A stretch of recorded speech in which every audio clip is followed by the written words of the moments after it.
Hey, virtual learners. Just wanted to check in and make sure you guys were all good with this theme statement sentence you had to write and to kind of show you what we were doing next in class. Um, Given what you read with the Bass the River and Sheila Mant, um, it taught us some life lessons in there. Um, Whether or not you chose the right theme or not is really not important. The important part is picking out a theme that could be used, that you could prove, and then um, try to prove it in an essay. And essentially, you're writing just one sentence to start that process. But so let's just talk briefly about the story. The Bastard River and Sheila Mant by W.D. Wetherill. Obviously, we have kind of a love story. It's kind of a weird love story, I guess. A 14-year-old boy falls in love with a 17-year-old girl, senior in high school. I would argue that it's not love, that it's lust. He thinks she's beautiful and obsesses over her. Um, and she clearly doesn't love him back. In fact, right here you can see she's talking about the Dartmouth um, row team that would row past her place, and they would all fall in love with her too. Even the guy who's in charge, the coxswain, is in charge, right? He yells at them through the bullhorn. He's like, "Focus, guys!" And they can't because there goes Sheila on her float. Um, Even he would swim past her dock and try to show off and dive and do all these things to try to impress her, but she seems very unaware that he exists. Um, Much like most seniors um, don't care what if freshmen exist or not.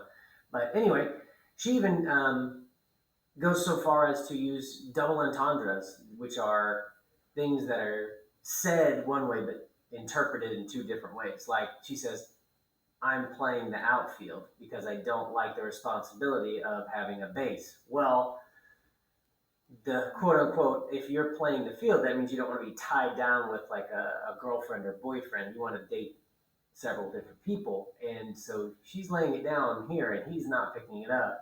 He still asks her out. There's a band playing. You want to go? And she says, "Well, do you have a car?" Of course, he hits on her and says, "We'll go by canoe," which is a great line. And she agrees, only probably because she wants a ride to the dance so she can meet Eric, which we find out later that's what she does.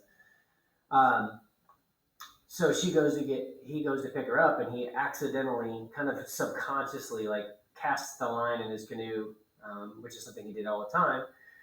And she seems very unimpressed with fishing, right? When she sees that there's sounds of bass in the area, and he's even trying to impress her by saying the Latin term of what bass is. So um, she says fishing's dumb, which he should take as a hint. Be confident in who you are. If this girl doesn't like fishing, they're not going to get along. He loves fishing, but she is very, very into herself, and she even drops a few lines in here about um, how she's once he's got the fish on the hook, she's like talking. It says right here, I went to a party and like she's one of those girls that like talks to hear herself talk. Boys do this too, but she's a girl, so she's one of these people that talks to hear herself talk and doesn't really care if anybody's listening. And he wasn't listening; he was worried about catching this fish. And she's like, "I went to a party and these fraternity boys were hitting on me and blah blah blah."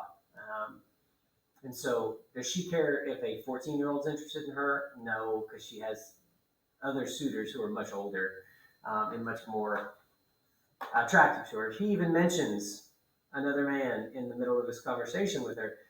These are all clues that he should take that they're not interested. She's not interested. And this whole conversation she's having is only happening one way, and he's not really involved. She talks about how beautiful she is, compares herself to the movie stars of the day. Um, Jackie Kennedy is one of is the president's wife at the time, JFK's wife, Jackie Onassis Kennedy, and she's revered as one of the most beautiful women. And she was not tan at all, and she's on and on. But he gets those metaphorical tugs at his heart, and one of them is described here where It's not just Sheila, but it's her aura about grace and all these things that she has, just like the bass is drawing him out. Um, but he's about to pull this fish in, the literal fish, but the symbolic and metaphorical fish, Sheila, he can't let her go. For some reason, this beautiful woman has such a hold on him that he can't let go. Like he's the fish on her rod that she accidentally pulls in. He has a real fish on his rod that he should be pulling in, but it's one of those big fish that he's going to mount on a wall, right? Um, but all it took was her stretching and this beautiful dress and the moonlight hitting her just so perfect, and he can't handle it. He's got to have to let that real fish go. And right after he makes that decision, she starts complaining about her legs being sore, and she's like, "Are we there yet?" And she gets her ride to the party, and he lets her out. And then later, she comes by and tells him that she will be going home, and another guy, Eric, the guy she was talking about earlier, his vehicle. Okay, and so she says, "You're a funny kid, you know that," and that probably hits home for him, where he's like, "I'm always considered funny or different or dreamy or odd," but um, before the month was over, the spell of her was gone, but that lost bass haunts him, and it was these things that he views as a mistake, and he vows never to make this mistake again. So a theme or moral could be lots of different things, but don't live life with regrets. Take the opportunities that come to you. Like one person said, that sacrifice isn't always the best when it comes to these types of situations. I think that any one of these could work. Um, and it doesn't have to be limited to that. As long as you can back up the fact that this is a working theme by evidence in the story, anywhere you can find proof, then it's probably good. Remember, a theme is more of a concept that can be applied to other things in life, like don't have regrets, don't live life with regrets, because you can't say specifically that it teaches us about it isn't always the best.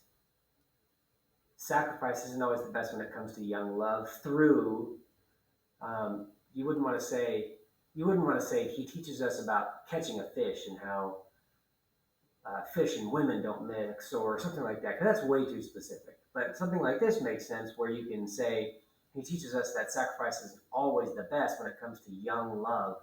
That's a little bit less specific, so it can be applied to a scenario that's not just our narrator on a boat with a girl. It's all young love. If you have to sacrifice who you are and change who you are, right, then it's probably not a healthy relationship. And we see this through telling us his story. It's a bit vague, but we could say something like, through his regret about the choices he made for his short-lived love. That's great. So something like that makes good sense.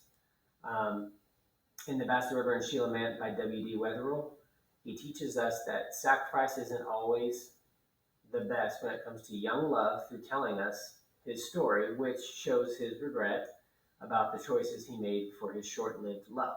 A lot of this is good. I told my in-person kids this. I have a unique job because in English, by the time you're a freshman and a sophomore, you're really doing junior and senior level work if you're in honors. So I have a unique role to try to teach you to write like a junior in high school by the time you get to freshman year. You have to be at least at a sophomore or junior level when you get to be a freshman. So I have to take seventh graders, you guys are all seventh graders coming to me, and make you a writer of freshman and sophomore level quality by the time next year rolls around, so that when you get there, you're on level. Because the time you're a junior in high school, you're actually writing for a college professor who's grading your work, or an AP grader who's grading your work as a college student, so you can earn college credit. So if you're supposed to be expected to write like a college student as a junior in high school, well, then you need to be writing like a senior when you're a sophomore. So I'm working to get you there. So I'm going to use this as an example. This is one of your peers that wrote this.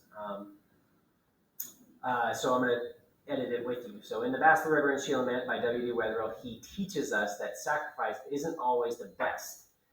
So there's a better way to word this so that it makes more sense, so that it's worded more properly, and so that it's higher level language. That's the thing you'll hear me say all year, higher level language. Well, the best is higher level language the best here?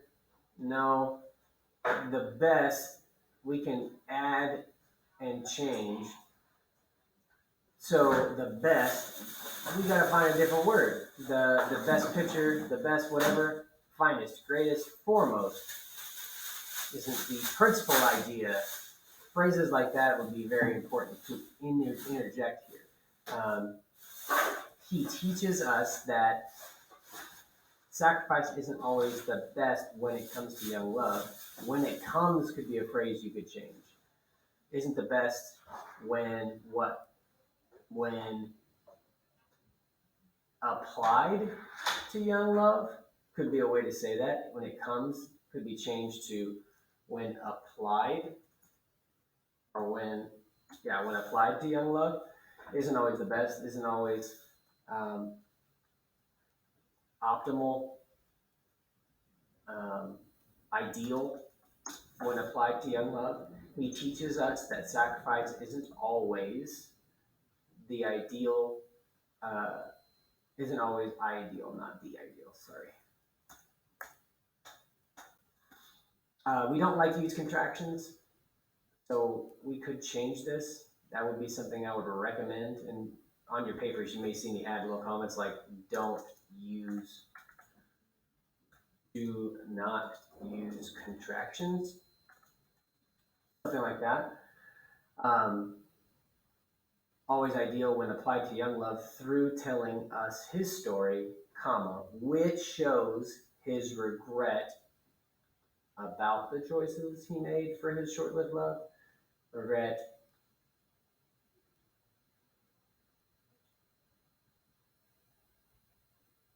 about shows his regret. How might we word that differently? Shows us his regretful choices he made for his short-lived love. I love the phrasing here, short-lived love. The hyphenation is correct. So in The Vast Reverend Sheila Mant by W.D. Wetherill, he teaches us that sacrifice is not always ideal when applied to young love through telling us his story, which shows us his regretful choice he made for his short-lived love, which is shown through his regretful choices, which is shown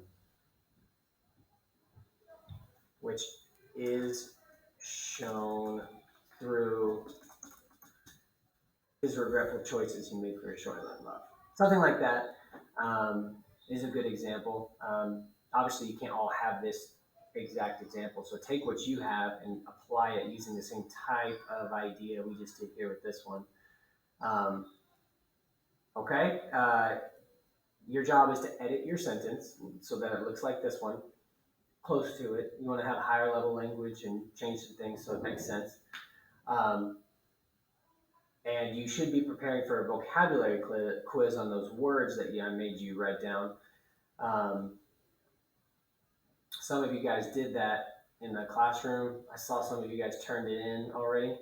So let's make sure that you have those words memorized. I think by next Friday, this upcoming Friday, we'll plan on doing a quiz for that.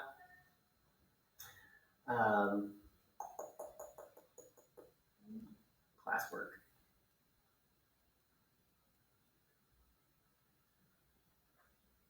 Here's your definitions. I think only one of you turned it in. It was Chloe.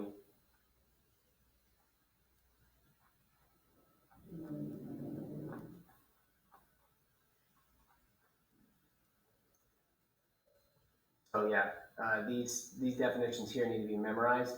I think I only put 8, 12 on yours.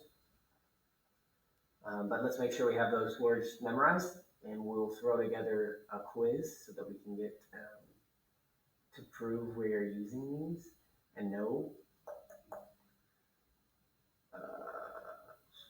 This is pronounced chamois. Oops. This is pronounced chamois, by the way, not or chamois. Depends on if you're French or American.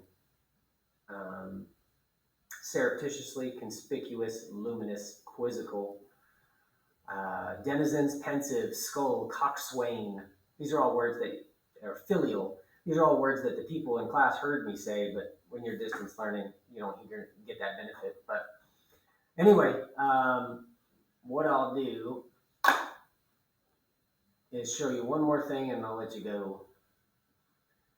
It's a reminder that I have time specially blocked off each day, 10:05 to 11:05, and I'm available. If you need to Zoom me, message me, email me, whatever, do a call. I have a break there that's specially devoted to you guys. So that's when I do a lot of my videos and stuff so that you can see me. And if you need something, I'm here for you.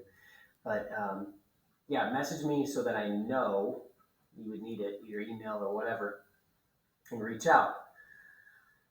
Okay?